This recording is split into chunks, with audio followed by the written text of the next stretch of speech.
Bem, igreja, a paz do Senhor a todos. Que maravilha, né? Tantos com Maria da Praia, tantos com Maria do Mar. Eu gosto dessa música, eu já falei isso várias vezes aqui. Inclusive, essa foi a música do meu batismo. Foi a música do meu batismo. Aos 15 anos de idade, lembro-me. Vamos ficar de pé nessa noite e abrir as nossas Bíblias lá em Romanos, no capítulo 13.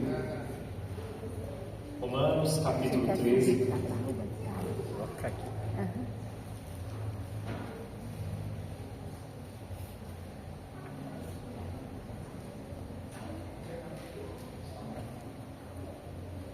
Romanos, capítulo 13,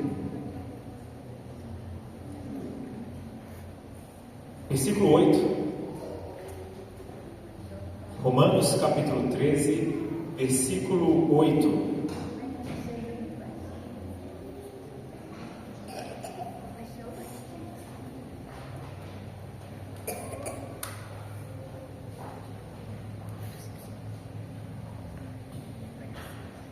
Todos acharam, amém? Romanos, capítulo 13, versículo 8.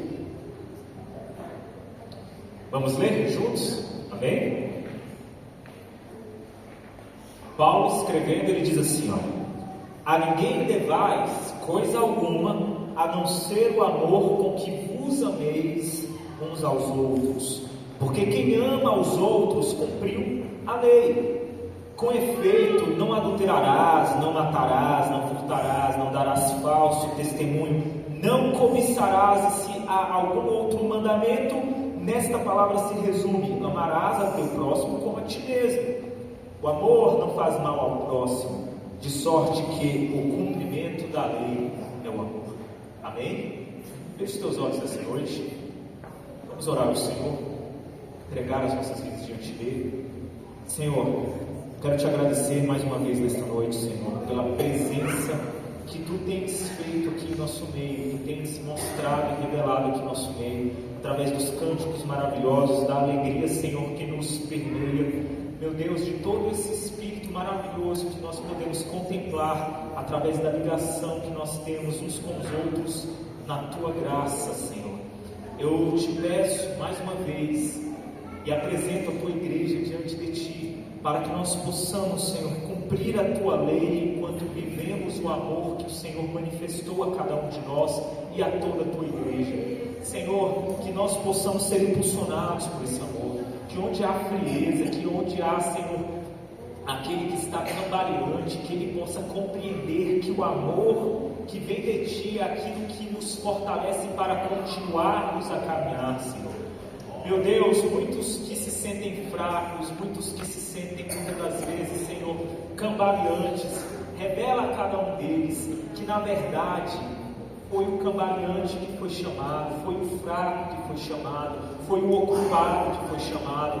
Foram essas pessoas que foram chamadas, Senhor, para carregar aqueles que sequer podem andar, para carregar aqueles que muitas das vezes já estão mortos, para, Senhor, ser a força, ainda que em sua fraqueza, seja a força manifesta do Teu Espírito na vida deles, porque sabemos, Senhor, que a Tua força se aperfeiçoa na nossa fraqueza. Meu Deus, levanta a Tua igreja nessa força em amor, não força em motivação barata, em motivação passageira, não uma fé, Senhor, que é passageira, que é movida a espetáculos, não, mas pessoas que, sabendo do dever no amor, Senhor, e ainda que se sintam fracas, mas elas se tornam inabaláveis porque estão firmadas em Ti. Que a Tua igreja, Senhor, seja a resposta em amor para o mundo, a resposta em constância, em estabilidade, em centralidade, em sobriedade, Senhor. Derrama sobre nós o Espírito da sabedoria, derrama sobre nós, Senhor, o Espírito do entendimento, derrama sobre nós o Espírito de coragem, o Espírito de perseverança, para que nós possamos marchar, Senhor, para que nós possamos ir aos lugares onde o Senhor quer nos levar, meu Deus. Que nós não sejamos uma igreja que ande pela aparência, mas uma igreja, Senhor, que seja movida pelo Teu amor, em verdade. É o que nós te pedimos e te agradecemos em nome de Jesus. Amém, amém. Assente-se, por favor. E aqui Paulo, de modo rápido, não é meu objetivo aqui ocupar muito tempo, mas Paulo ele está mostrando uma coisa simples, que se a lei ela foi mostrada, revelada à humanidade como a vontade de Deus para uma humanidade que não conseguia cumprir essa vontade, porque a lei que foi dada a Moisés, a lei que foi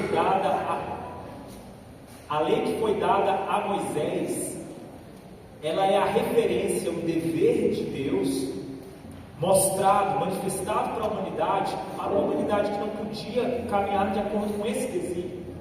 Mas quando Cristo ele se manifesta, findando a lei nele mesmo, cumprindo toda a lei nele mesmo, de modo que nada passaria até que ele se manifestasse, até que a lei fosse cumprida, só que a lei é cumprida nele. Ele fala, olha, nenhuma dessas palavras passarão, nada disso passará até que tudo isso seja cumprido, mas tudo foi cumprido nele. Então essas coisas passaram, e eis que agora tudo se faz novo em Cristo Jesus, na individualidade de cada um, na consciência de cada um. Se nós temos a promessa dos novos céus, da nova terra, nós já sabemos também que a nossa vida já se fez nova em Cristo Jesus, porque Ele cumpriu a lei para que nós não precisássemos cumpri-la, no sentido de que nós não precisamos mais depender dela para sermos salvos. Agora, para sermos salvos, somos dependentes apenas da graça, que é de graça mesmo, a divina do Senhor. E uma vez estabilizados e chamados nessa graça, nós olhamos para a lei nem mais como referência moral, porque nós não temos também mais na lei o que é bom ou mal. Não é a lei mais que mostra para a gente o que é bom ou mal, ela não é mais nossa referência moral. Paulo está deixando bem claro aqui que até mesmo se nós não precisamos da lei para sermos salvos, porque na verdade na lei só se encontrava condenação, porque o pecado nos enfermou de morte. Mas uma vez salvos pela graça, uma vez achados e encontrados pela graça, uma vez transformados pela graça, pelo dom gratuito de Deus, pela gratuidade, pela benevolência de Deus, também não precisamos da lei para sabermos o que é certo ou errado moralmente, porque tudo que é certo ou errado agora vem daquilo que é manifesto como o amor de Deus nas nossas vidas. De modo que aquele que ama como Cristo nos amou, aquele que ama como Cristo nos amou, já cumpriu toda a lei, inclusive na sua moralidade, inclusive nas suas relações, inclusive no que é certo ou errado. Porque se eu olho para o amor de Cristo bradando na cruz para mim, e eu vejo esse amor como referência da minha conduta para com os outros, então agora eu sei exatamente o que eu preciso fazer para agradar a Deus e para manifestar bênção sobre a vida daquele que está próximo de mim. De modo que o amor também não é uma subjetividade. O amor não é o modo como eu amo o Léo, não é o modo como eu amo o irmão Marcos. Pelo contrário, se for o modo como eu amo, é muito precário, é muito vazio, é muito falho. Eu tenho uma referência, a referência que me salvou do peso da salvação, da condenação da lei. Essa referência de amor em sacrifício, de amor em entrega, de amor que olha para o outro e vê no outro a sua finalidade e não um meio para si mesmo. É por isso que eu não preciso mais adulterar, porque eu amo. Quando eu amo, eu não adultero. Eu não preciso mais ter um mandamento, não adulterarás. Porque quem ama e vê no outro a sua finalidade, não um meio para satisfazer o seu prazer, obviamente ele não adulterará. E não apenas objetivamente, não apenas de fato, mas inclusive conservará os seus pensamentos, conservará o seu coração. De modo que eu não preciso mais de uma lei para me falar assim, não matarás. Porque se eu olho para o outro como a minha finalidade, não como um meio para alcançar os meus objetivos, evidentemente que eu não matarei, evidentemente que eu não mentirei, evidentemente que eu não terei uma ambição monstruosa que passa como trator sobre os outros, baseado num orgulho mesquinho. Não, todas essas coisas se tornam irrelevantes, porque o chamado do amor é um chamado muito mais profundo do que o chamado da lei. O chamado do amor faz com que toda essa virtude venha de dentro para fora, saia de ti e alcance como vida aqueles que estão próximos a você, porque você tem uma referência daquele que saiu de si mesmo e se entregou por mim. E assim eu sigo esse caminho.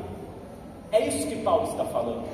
As pessoas ficam ainda no dilema. Hoje em dia eu vejo o pessoal perdendo tempo discutindo se a lei, se os 10 mandamentos são aplicáveis ou não. Nós devemos seguir os 10 mandamentos. Não, mas na parte do sábado, Deus trocou o sábado pelo domingo. Então o domingo que virou um dia de descanso, e a galera entrando numa maluquice sem fim. É o louco discutindo com o maluco, sendo que tudo isso já passou.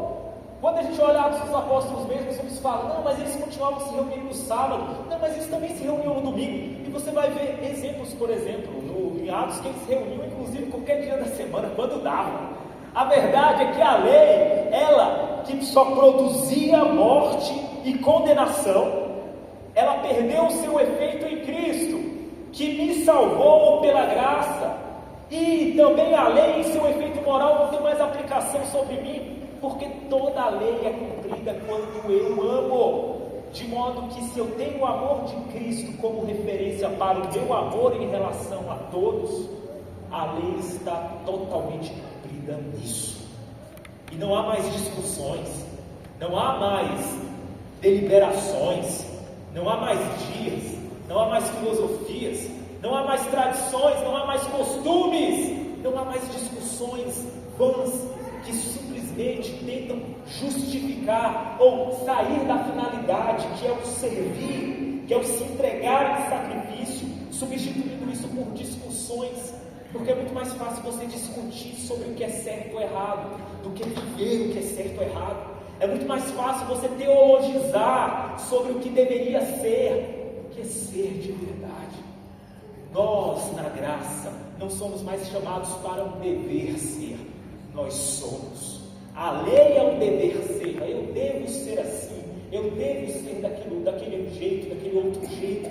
É uma expectativa, é um jeito de tentar cumprir um mandamento, mas na graça não é um dever ser, porque é Cristo em mim. Eu já sou na graça, Cristo é em mim, e à medida que Cristo é em mim, então todas as coisas se tornam claras, transparentes, efetivas, com poder, com manifestação de eficácia, porque assim é a palavra de Deus que sai daquele que busca viver essa palavra. Meus irmãos, que a igreja seja assim, que nós entendamos Paulo de uma vez por todas, que há 2000 anos atrás já sepultou todas essas discussões e já trouxe da discussão para a esfera existencial, para a vida. O Evangelho é vida, não é discussão, não é perda de tempo, não é teologização, não é teorização, é vida, é vida. Amém, meus irmãos? Amém? Amém? O Senhor Jesus então abençoe a igreja, amém? E eu gostaria aqui de chamar o Marcos. Ô Marcos, vem dar uma saudação aqui.